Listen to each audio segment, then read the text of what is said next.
बिस्मिल्लाहिर्रहमानिर्रहीम। अस्सलाम वालेकुम। मैं हूं मोहम्मद आसिफ और आप देख रहे हैं मेरा YouTube channel mister Asif speaks. दोस्तों, आज की इस वीडियो में आप देखेंगे कि एक मुसलमान लड़का डॉक्टर ज़ाकिर नाइक से ये सवाल पूछता है। वो कहता है कि अगर हम तबलीग करें गैर मुस्लिमों को दीन इस्लाम की, और कोई गैर मुस्लिम मुझसे ये सवाल कर ले कि हम आपका दीन क्यों कबूल करें, हम अपना मज़हब छोड़ के आपका मज़हब इस्लाम क्यों कबूल करें, तो मैं उसको क्या जवाब दूंगा। तो डॉक्टर ज़ाकिर नाइक साहब उसके सवाल का क्या जवाब देते हैं, आप इस वीडियो में मुलाहिज़ा फरमाएं। कॉलेज में बीकॉम फर्स्ट ईयर का स्टूडेंट हूँ। आपने हम लोगों को दावत के बारे में बताया कि हम लोग गैर मुसलमान लोगों को इस्लाम की तरफ बुलाएं। तो मैं ये जानना चाहता हूँ, कल को इंशाअल्लाह जब मैं इस काम के लिए, इस नेक काम के लिए आगे दुनिया में निकलूँगा, तो किसी गैर मुसलमान ने मुझसे सबसे पहले ये पूछ लिया कि मैं अपना मज़हब छोड़ के, जिसको मैं इतने सालों से प्रैक्टिस कर रहा हूँ, आपका इस्लाम क्यों पकड़ लूँ, या एक स्टेप आगे जाके उसने ये कह दिया आप अपना इस्लाम छोड़ के मेरे मज़हब में क्यों नहीं आ जाते। तो इन दोनों सवालों का मैं क्या जवाब दूँ? शुक्रिया। भाई साहब ने सवाल पूछा कि अगर कोई मुझसे ये पूछेगा कि मैं मेरा मज़हब छोड़ के इस्लाम क्यों कबूल करूं, या आप इस्लाम छोड़ के मेरा मज़हब क्यों नहीं कबूल करते। वो ऐसी मिसाल है कि एक स्कूल अगर हिसाब में ये बच्चों को सिखाती है कि 2 जमा 2 5, और दूसरी स्कूल सिखाती है 2 जमा 2 4, तब कौन सी स्कूल में दाखिल होंगे? वो स्कूल जो हक की बात कर रहा है। लेकिन आम इंसान को हिसाब के बारे में पता है कि 2 जमा 2 4 है और 2 जमा 2 5 नहीं है। तो इसीलिए जब आप कॉलेज में एडमिशन लेते, आप उस कॉलेज में एडमिशन लेने की कोशिश करेंगे जो कॉलेज में सबसे बेहतरीन पढ़ाई होती है। उसी तरीके से आप उस मज़हब में दाखिल हो जिस मज़हब में सबसे बेहतरीन इंसानियत के बारे में कहा गया है। इसीलिए मैं कहता हूं गैर मुसलमानों से चैलेंज करता हूं कि आप मुझे इस्लाम से अच्छा मज़हब दिखाओ और मैं इस्लाम छोड़ दूंगा, आपके मज़हब में दाखिल हो जाऊंगा। लोग कहते हैं ज़ाकिर कुफ्र की बात कर रहा है। कुफ्र की किधर बात है? हक की बात है। मैं जानता हूं कि इस्लाम से अच्छा मज़हब है ही नहीं, क्योंकि अल्लाह ताला तरीका दिखाते किस तरीके से दावत देना। ये जो आपको हिदायत मिलती है अल्लाह के कुरान से, अल्लाह ताला फरमाता है अगर कोई भी कहता है कि अल्लाह ने बेटा जना, तो आप कहो कि मैं सबसे पहले उसकी सिजदा करूंगा। उसका मतलब नहीं कि अल्लाह ने बेटा जना, अल्लाह बेटा जन ही नहीं सकता। अगर अल्लाह बेटा जनेगा तो मैं सबसे पहला सिजदा करूंगा। ये कुरान की आयत है। तो इसी तरीके से मैं कहता हूं अगर आप इस्लाम से बेहतर मजहब दिखाओ मुझे, मैं वो मजहब को कबूल करूंगा। अगर आप इससे बेहतर किताब मेरे सामने पेश करते हैं तो मैं इस किताब को छोड़ के उस किताब पे अमल करूंगा। लेकिन मैं नहीं चाहता हूं कि हर कोई मुसलमान ये कहे, क्योंकि ये दावती मैदान आपका फन नहीं है। ये मैं कहता हूं क्योंकि मुझे मुताल्ला है। तो इस तरीके से जब हम कहते हैं ताला इला कलमतिन सवाइम बैना बैनकुम, आओ उस बात की तरफ जो आप और हम में यकसा है। तो इस तरीके से जब भी हम गैर मुसलमान से बात करते हैं तो सबसे बेहतरीन जो आयत है, मैंने कहा ताला इला कलमतिन सवाइम बैना बैनकुम, आओ उस बात की तरफ जो आप और हम में यकसा है। तो आप कहेंगे भाई साहब आप हिंदू है, आप ईसाई है, मैं मुस्लिम हूं, चलो जो हम में इख्तिलाफ है उसको बाजू रखो, जो आप और हम में यकसा है कम से कम उसके ऊपर तो अमल करे। तो आपको मेरे मजहब में नया आने का मत आओ, मुझे आपके मजहब में नया आने का, ठीक है, कम से कम जो आप और मेरे मजहब में यकसा है उस बात के ऊपर तो हम एक साथ में अमल करेंगे और कोई भी नहीं कहेगा कि नहीं। तो कुरान में अल्लाह ताला फरमाते हैं ताला इला कलमतिन सवाइम बैना बैनकुम, आओ उस बात की तरफ जो आप और हम में यकसा है। सबसे पहली बात अल्लाह नाबुदा इल्लल्लाह, हम सिर्फ अल्लाह सुब्हानहू तआला की इबादत करें। वला नुश्रिका बिही शैय्यन, कि आपस में हम किसी को अल्लाह के साथ शरीक न करें।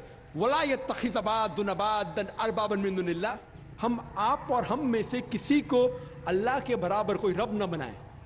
फ़इन तवल्लौ फ़कुलू शहदू बिन्ना मुस्लिमून, और अगर वो आपकी बात को न माने तो कहो कि हम मुसलमान हैं, अल्लाह के आगे झुकते हैं। तो अल्लाह ताला दिखाता है किस तरीके से दावत देना। तो मैं कभी भी गैर मुस्लिम से मिलता हूँ, मिसाल के तौर पे कोई हिंदू से मिलता हूँ, वो कहता है कि मैं मेरा मजहब क्यों छोड़ के इस्लाम में दाखिल हूँ, मैं कहूँ मत दाखिल हो। कौन बोल रहे दाखिल होने के लिए?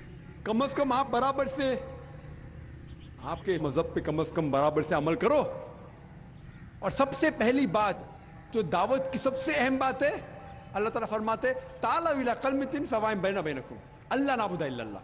आओ उस बात की तरफ जहां पर हम यकसा है। सबसे पहली बात है सिर्फ अल्लाह के अलावा किसी की इबादत ना करें।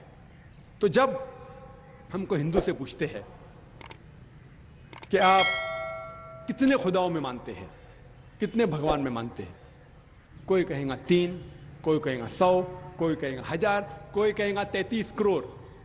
लेकिन अगर आप एक आलिम हिंदू से पूछेंगे जिसको अपने मजहब के बारे में इल्म है, हिंदू मजहब के बारे में इल्म है, उससे पूछेंगे कि कितने खुदाओं में आपको यकीन रखना चाहिए, तो वो हिंदू कहेगा कि हिंदू को सिर्फ एक खुदा में यकीन रखना चाहिए और एक ही खुदा की इबादत करना चाहिए। जो लोग पैसे से मुतासिर है वो लोग गलत खुदा की इबादत करते हैं। All those whose intelligence has been stored in material desires, they worship demigods.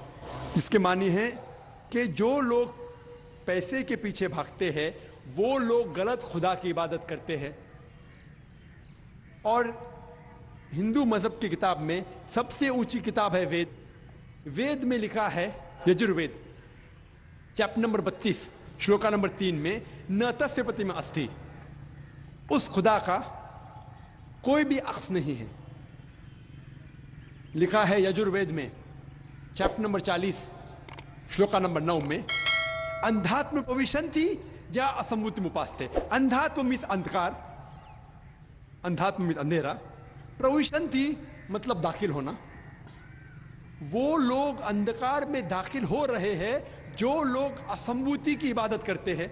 असंभूति मतलब नेचुरल थिंग्स, मिसाल के तौर पे हवा, पानी, आग। जो लोग असंभूति की इबादत करते हैं वो अंधकार में दाखिल हो रहे हैं। और आगे लिखा हुआ है वो लोग और घोर अंधकार में दाखिल हो रहे हैं जो लोग संभूति की इबादत करते हैं। संभूति मतलब इंसान की बनाई हुई चीजें, मिसाल के तौर पे टेबल, चेयर, बुद्ध। अगर आप इंसान की बनाई हुई चीजों की इबादत करते हैं तो और घोर अंधकार में दाखिल हो रहे हैं। कौन कहता है?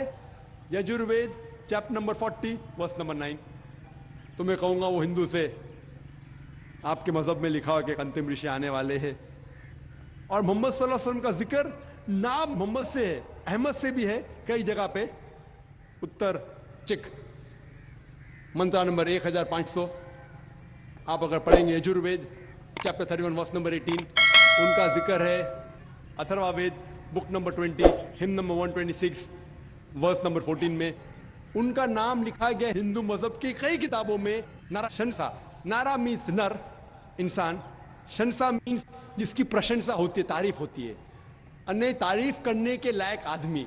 और जब मोहम्मद का तर्जुमा करते सल्लल्लाहु अलैहि वसल्लम का, उसके मानी भी है तारीफ के लायक इंसान। तो मोहम्मद का तर्जुमा का संस्कृत में करेंगे, उसका होगा नरशंसा। और ये लफ्ज नरशंसा हिंदू मजहब की किताब में कई जगह लिखा हुआ है, कई जगह, कई सैकड़ों जगह। Rigveda book number 1 hymn number 13 verse number 3, Rigveda book number 1 hymn number 18 verse number 9, Rigveda book number 1 hymn number 106 verse number 4, Rigveda book number 2 hymn number 3 verse number 2, Rigveda book number 5 hymn number 5 verse number 2, Rigveda book number 7 hymn number 5 verse number 2, Yajurveda chapter number 20 verse number 37, Yajurveda chapter number 21 verse number 57, Yajurveda chapter number 21 verse number 31, Yajurveda chapter number 21 verse number 55, Yajurveda chapter number 28 verse number 2, Yajurveda chapter number 28 verse number 42। सैकड़ों हवाले सिर्फ हिंदू मजहब की किताबों से हम दे सकते हैं जिसमें मोहम्मद सल्लल्लाहु अलैहि वसल्लम का नाम आता है एज नरशंसा। सो मैं हिंदू से कहूँगा कि आपके हिंदू मजहब की किताब में लिखा हो कि एक भगवान है, एक ही खुदा है, ना उसका कोई बुत है, बुत परस्ती करना हराम है, और कई पैगंबर है, आखिरी पैगंबर मोहम्मद सल्लल्लाहु अलैहि वसल्लम है।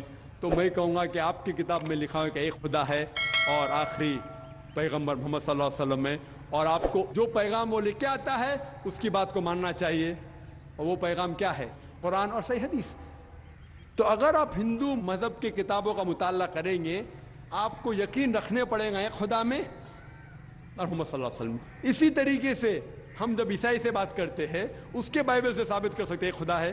عیسیٰ علیہ السلام خدا نہیں ہے، وہ خدا کے بیٹے نہیں ہیں. بائبل کے اندر ذکر ہے کہ محمد صلی اللہ علیہ وسلم آنے والے ہیں. تو اس طریقے سے میں کہوں گا غیر مسلم سے کہ کم از کم آپ کی کتاب کو مانیں گے تو آپ کو یقین رکھنے پڑے گا ایک خدا میں. اور اللہ کا ذکر بھی ہے ہندو مذہب کی کتاب میں، عیسائی مذہب کی کتاب میں، لیکن اس کے لیے آپ کو تھوڑا جد و جہد کرنے پڑے گا، جہاد کرنے پڑے گا. جہاد مطلب نہیں جھگڑا، وہ غیر مسلمان سے جھگڑا نہیں کرنے پڑے گا. جد و جہد کرنے پڑے گا مطلب تھوڑی تحقیق کرنے پڑے گا، جہاد کرنے پڑے گا. میں کیا کر رہا ہوں؟ جہاد کر رہا ہوں. میں ہزاروں میل دور ادھر آیا کیا کرنے کے لیے؟ جہاد کرنے کے لیے، کسی کا قتل کرنے کے لیے نہیں. جد و جہد کرنے کے لیے کہ لوگوں کو اسلام کا پیغام دینے کے لیے آئے میں. تو اسی طریقے سے ہر انسان اگر قرآن اور حدیث کے اوپر عمل کرے اور اپنے دین کو پھیلائے تو انشاءاللہ آج کی تاریخ میں مسلمان کی حالت اور بہتر ہوگی انشاءاللہ. جی تو دوستو آپ نے دیکھا کہ ڈاکٹر ذاکر نائک صاحب نے لاجیکلی اور سائنسی طور پر اس بات کو ثابت کیا کہ اسلام دنیا کا بہترین مذہب ہے، اور کوئی بھی مسلمان جو اسلام کو صحیح طور پہ جانتا ہے وہ یہ تصور بھی نہیں کر سکتا کہ اسلام چھوڑ کر کوئی اور دین قبول کرے. امید کرتا ہوں آپ کو یہ ویڈیو پسند آئی ہوگی. اس طرح کی مزید ویڈیوز دیکھنے کے لیے میرے چینل کو سبسکرائب کریں. Thanks for watching. اللہ حافظ.